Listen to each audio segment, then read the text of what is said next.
Chapter 94 may have had one of my favorite spreads so far in Gachi. Moving at high speeds on a highway in the middle of the desert while hanging onto the top of the car. Meanwhile, Fu is just hanging out the window not knowing what the hell is going on. Did I forget to mention that there is a pack of wild trash dogs chasing us? I really like this chapter, and by the way, I did include chapter 95, which I'll get to in a little bit, because on one hand, it seems like Kuro has something he's hiding from us, allowing us to chase him to the ends of the earth, playing a game of tag. And on the other hand, it seems like this was much needed fun for our crew, because if there is one character who was kinda having the time of their lives, that was Gris on the highway. Engine even went as far as to call him Daredevil Gris. But to be honest, this chapter didn't present much other than the chase, so I decided to combine chapters 94 and 95. As y'all know, man, I'm DomoSenpai, and we are here with chapters 94 and 95 of Gachiakuta. And if you are new to the channel and have yet to subscribe, man, make sure you do yourselves a favor and go hit that subscribe button. We are moving swimmingly towards 10K, and it's seeming like the closer we get to the anime announcement, the official one by the way, the faster we are growing. Such an interesting thing to take note of.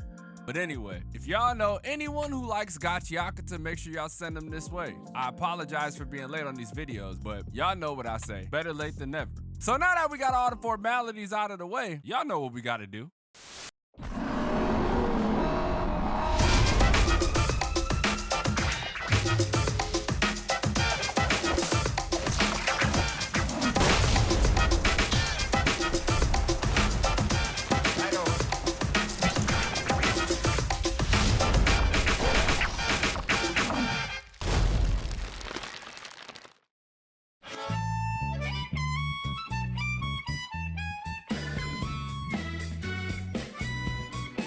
So with chapter 94, we were introduced to quite a few things. First and foremost, we ran into a new breed of horses called ground horses. Not a very creative name, but we continue. These are horses that have mutated due to the pollution and the environment on the ground. So thanks, Spherites. You guys have created some demonic looking horses, which I at first thought were a variation of trash beasts that Kuro created. Something else that stood out to me was the fact that it seemed like Engine was used to this type of thing. The look on his face legit said everything. Kuro said the most interesting thing, and that was the fact that they were coming. And based on the previous chapters, we already knew that it was the Raiders. Everybody ended up coming to the conclusion that we need to catch Kuro before we end up in the polluted zone, because we all know that is a place that nobody wants to be in.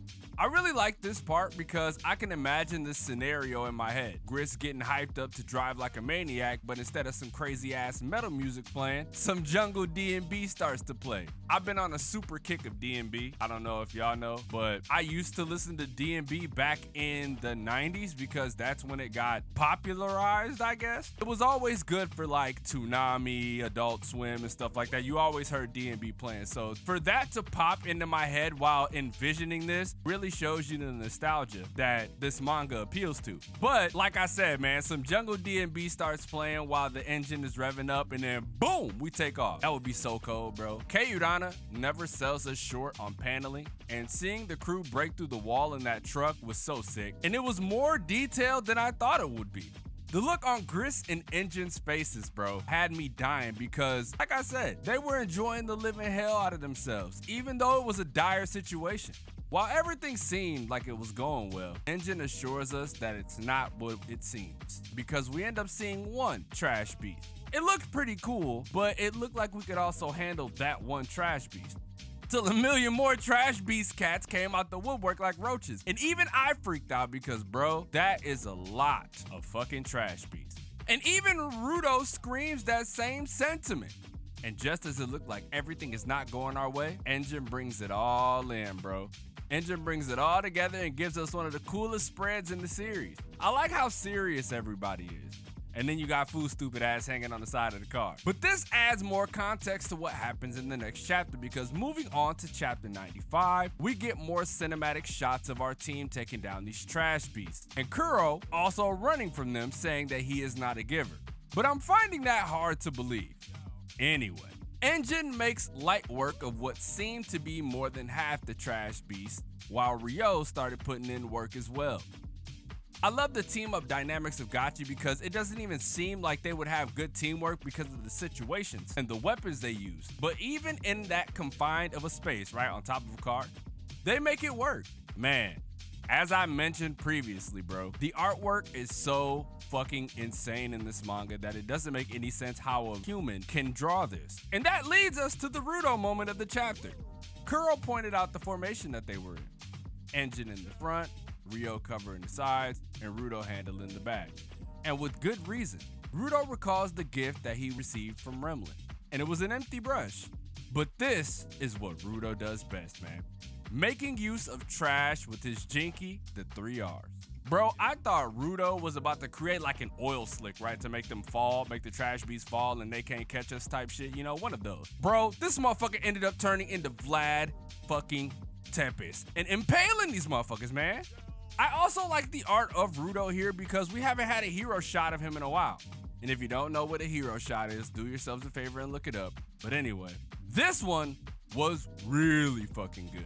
He made an insanely strong spike trap, and even to his surprise, it was strong. Enja pointed out that the experience of Canvas Town helped him expand his imagination, but I don't think that was the case here. Granted, it could have been, but I think it's one of those friendship things that when it comes from someone he cares about, he wants to take care of it, right? He wants to take care of the item even more. But that is something we've known about for a while because Rudo even pointed that out, that it happened with Griss's amulet. But this is where things take an insane turn, because as we are taking care of the trash beast with ease, Ryo ends up triggering red flags, as she usually does, which pisses Engine off. We then pan to Fu enjoying himself, and next thing you know, the Raiders pull up, and man, you see Zodil's face, it looked like Craig in Boys in the Hood when he pulled up in the drop top. That is legitimately what that reminded me of, bro.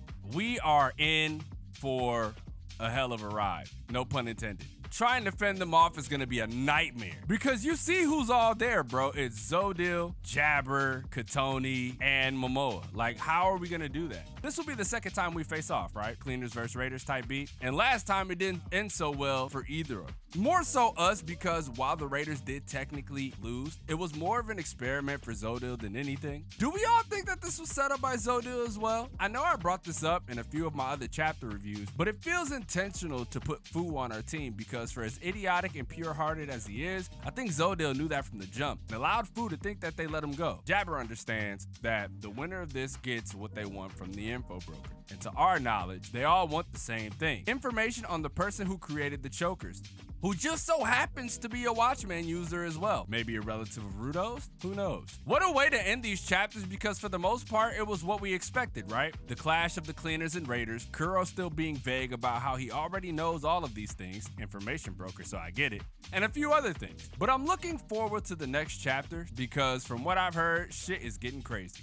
And I want to be up to date because we potentially have an anime announcement on the way and I need to be there for that, 1,000,000%. But I'm glad I combined these chapters because had I not, these videos would have probably been like 4 minutes tops, and I hate uploading really short videos. Would much rather give you guys as much information as possible, you know? That'll do it for these chapters of Gachiakuta. If there was any info that I missed or anything cool you thought I would have covered from these 2 chapters, make sure y'all let me know in the comment section below. Leave a like if you enjoyed, subscribe if you're new. Don't worry, I already said that I wouldn't work on one video, upload it, then work on another video, but instead I'm gonna make them all at once and upload them and set them like maybe 2-3 hours apart. I don't know, man, but we'll see. Anyway, finna edit these videos, get them up ASAP. But with that being said, it's your boy DomoSenpai, and I'm gonna catch you guys in the next video.